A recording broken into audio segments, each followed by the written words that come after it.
Hi everyone. Okay, so in this video I'm going to be talking to you about the process of transcription and translation. Okay, so as you know, our DNA is a code, and what it codes for is proteins. DNA is made up of nucleotides, and each of those nucleotides has a backbone made up of phosphate and a pentose sugar, and then the variable region, which is the nitrogenous base. The order of these bases is what makes up the code. So, in this code, 3 bases codes for 1 amino acid, and we know that proteins are made of amino acids. Students often make the mistake of saying that DNA is made of amino acids, for instance, or saying that DNA makes amino acids. DNA doesn't do that. DNA codes for amino acids in something that we call the genetic code. So let's imagine this is our double helix, and we know that our polynucleotide is made up of genes. We also know that genes are made up of introns and exons. Exons being the expressed region of the gene and introns being the non-expressed regions of the gene, the bits that are spliced out of the DNA before it's produced into mRNA. So when we think about the term gene, we can either use the word gene or we can use the word cistron, and cistron is just an intron and an exon joined together. So all of our DNA is split up into genes. So let's imagine that we just wanted to read a particular gene because we wanted to produce a particular protein or a particular polypeptide chain. In general, remember, it's better to say that genes code for polypeptide chains as opposed to proteins, because some proteins are made of more than one polypeptide chain. So here we are inside our nucleus, and this is where transcription is going to happen. And transcription is the production of a single-stranded piece of mRNA taken from the one section of DNA. So the first thing that happens is the enzyme DNA helicase acts on the gene or cistron to break the hydrogen bonds between the bases, exposing the bases on the 2 strands of DNA. So DNA helicase unwinds and unzips the DNA, and it produces what is known as a transcription bubble. What that means is a section of DNA in which the bases have been exposed, and this section of DNA codes for 1 polypeptide chain.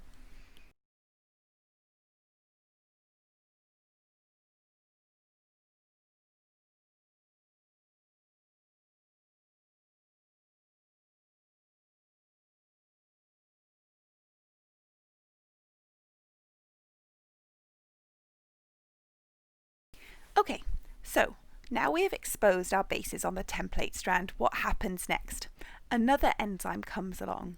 This enzyme is called Rna Polymerase, and it binds to the template strand of the DNA at the beginning of the sequence that is going to be copied. At the same time, free RNA nucleotides that are present in the nucleus. And let's just have a think about what an RNA nucleotide is. Okay, so an RNA nucleotide is a nucleotide very similar to DNA. So it's got the phosphate, it's got the pentose sugar, but instead of having deoxyribose as its pentose sugar, it's got ribose.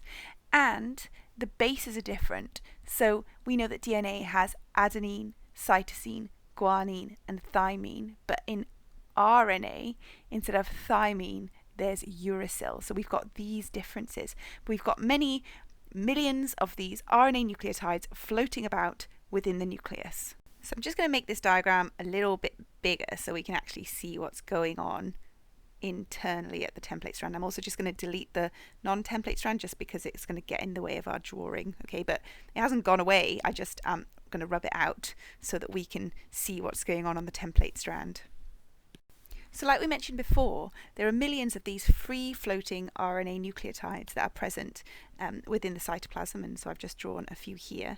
So these will come along and they will form hydrogen bonds with their complementary DNA nucleotides. So with our A U will come along and it will form hydrogen bonds.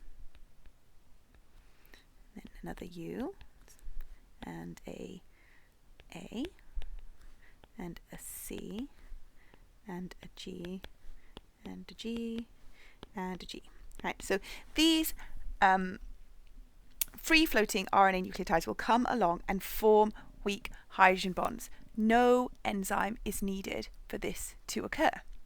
What the RNA polymerase is needed for is the formation of the phosphodiester bonds between the RNA nucleotides. So as the RNA polymerase moves down the strand, it catalyzes the formation of the phosphodiester bonds between the backbone, creating a continuous backbone between the RNA nucleotides. At the end of the cistron, or gene, the RNA polymerase will reach a stop code. This will cause the RNA polymerase to stop moving down and to break off, and at this point the production of pre-mRNA is complete.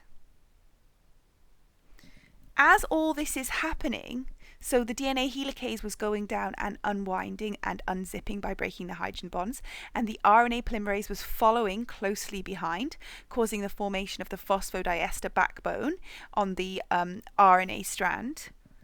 As this is happening, just behind that, the DNA is rewinding and rezipping and reforming its hydrogen bonds between the RNA polymerase. And now the pre-mRNA detaches, and we have a single strand of mRNA in the nucleus, and we have our double-stranded DNA. Okay, so I've just cleaned up this diagram a little bit. And I've obviously changed the code here just to make it a little bit longer. So I just want to talk to you a little bit about terminology. So 3 bases in DNA is known as a triplet, whereas in RNA, 3 bases is known as a codon. So we can see in what we've drawn here, our section of RNA is made up of 4 codons. Okay, so we've got 4 codons. Okay, so now what we have here is pre-mRNA. So we know that pre-mRNA needs to be spliced to have the introns removed, and it's spliced using enzymes to form mRNA. So that's the final stage of transcription.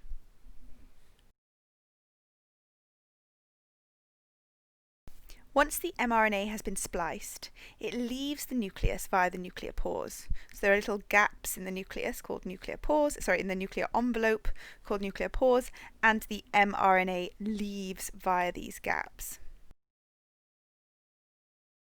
And that's it. That's the end of transcription. So now we're going to move on to the next stage. The next stage is translation, and translation occurs on the ribosomes in the cytoplasm.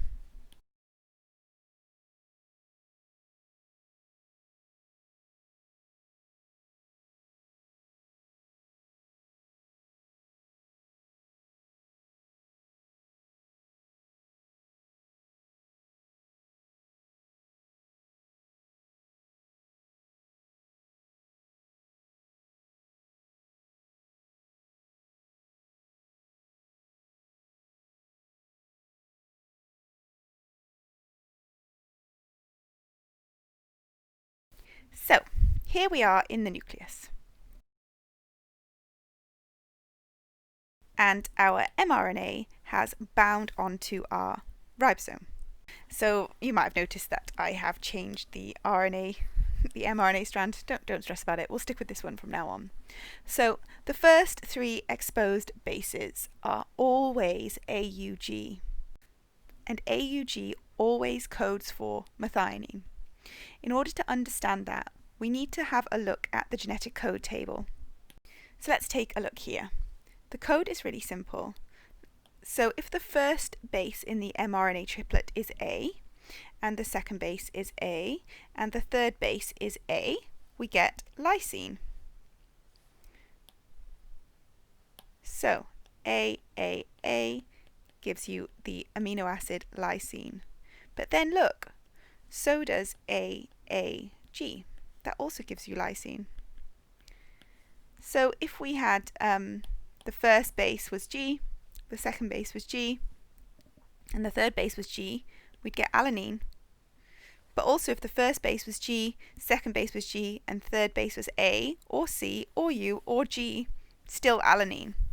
So you can work out which amino acid it is just using this table. So if we had C, C, C, we'd have proline.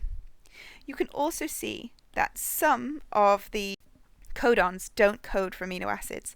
Can you see here you've got a stop codon and another stop codon here? So if you had UAA or UAG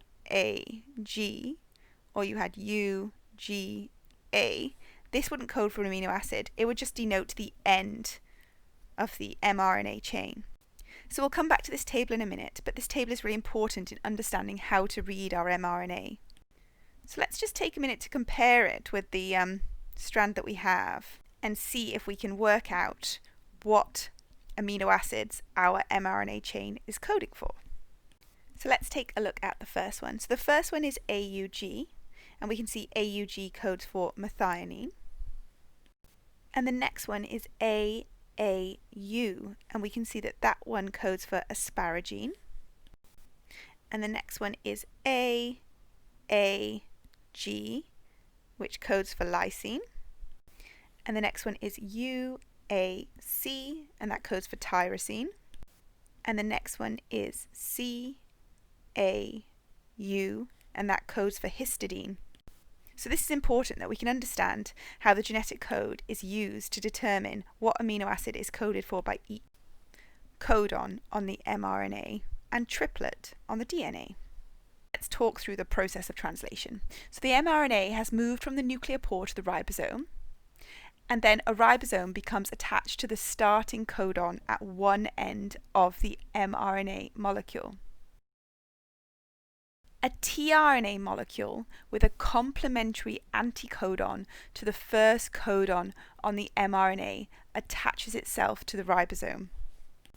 So in this case, the anticodon is going to be UAC, and the amino acid binding site on the tRNA is going to be attached to the amino acid methionine.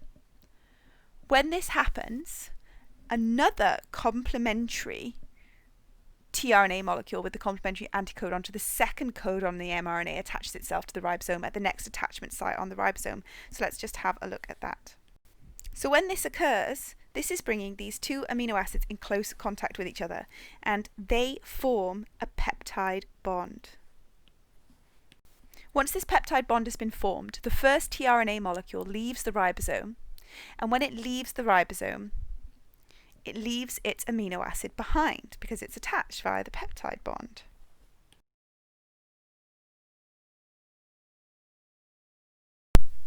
This tRNA molecule will then just go off and pick up another methionine free floating in the cytoplasm.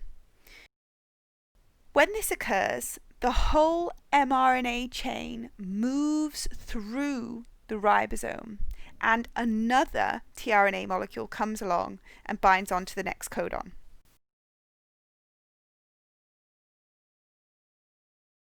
And after this, the second tRNA molecule leaves, leaving behind its amino acid, and goes off into the cytoplasm, again to pick up another amino acid.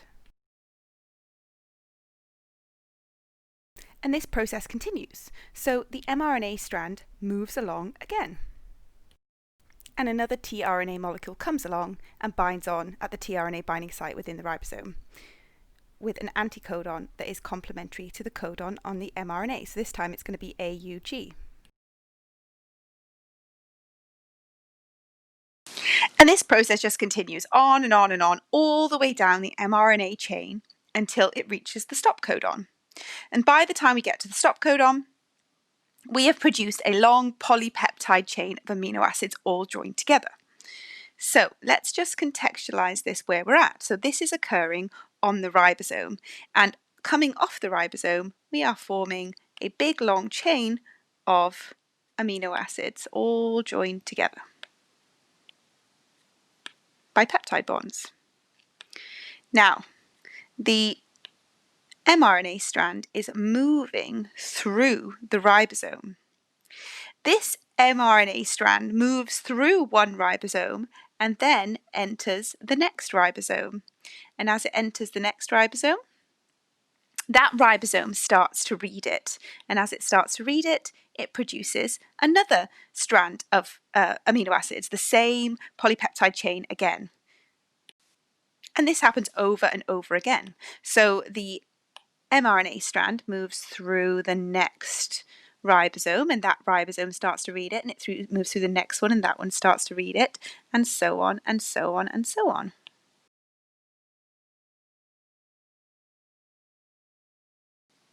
This process of the mRNA chain moving through many of the ribosomes and being read each time to produce a polypeptide is called a polyribosomal system. So one mRNA strand can be read many, many times by the ribosomes to produce many, many polypeptide chains, each one identical. And this is important because, say, for instance, you needed to make some amylase. You don't want to make one molecule of amylase. You want to make hundreds of thousands of molecules of amylase, and you want to make them fast. And you don't want to have to make 100,000 strands of mRNA in order to make 100,000 amylase molecules. That's incredibly inefficient. So you just read the same set of instructions over and over again. So once you've made this polypeptide chain, this is the primary structure of a protein. So they're only joined together by peptide bonds. This polypeptide chain will then move through the rough endoplasmic reticulum. And one thing to note is I've sort of rather simplistically drawn this as a single line, but we know that it is a flattened envelope, right? So I know that looks horrible now, just live with it. So the polypeptide chain moves through the RER and then it pops out in a vesicle at the end. As it moves through the rough endoplasmic reticulum, it undergoes folding. So it goes into its secondary structure where it gets hydrogen bonds and its tertiary structure where it gets disulfide bridges. And then it travels in the vesicle. And where does it travel off to?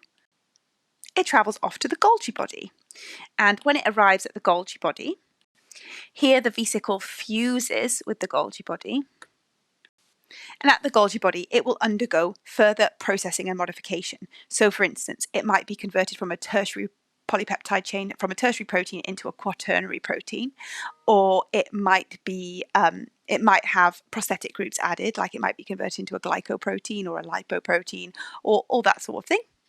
And so then it moves through the Golgi body, and then it pops out as a vesicle. And then that can either be a protein that's used intracellularly, or it might be sent towards the cell membrane where it would fuse with the cell membrane and be exocytosed out of the cell. So that's the process of translation. Binding with the ribosome, the tRNA bringing the amino acid, the correct amino acid depending on the complementary pairing of the codon and the anticodon, the mRNA moving through the ribosome and the tRNAs detaching and leaving after the peptide bond has been formed, and then eventually reaching a stop codon, and then the whole polypeptide chain separating off, moving through the RER, and then heading off to the Golgi for packaging and modification. So that was a lot of stuff. That was a lot of process. What do I want you to do now? I want you to go through the process, make sure you can determine all the stages in transcription, make sure you can name the function of each enzyme and the name of each enzyme, and then translation, what occurs in what order, and make sure you make a list of all the new key terms that you've learnt in this process. But well done for listening to that, and I will speak to you soon.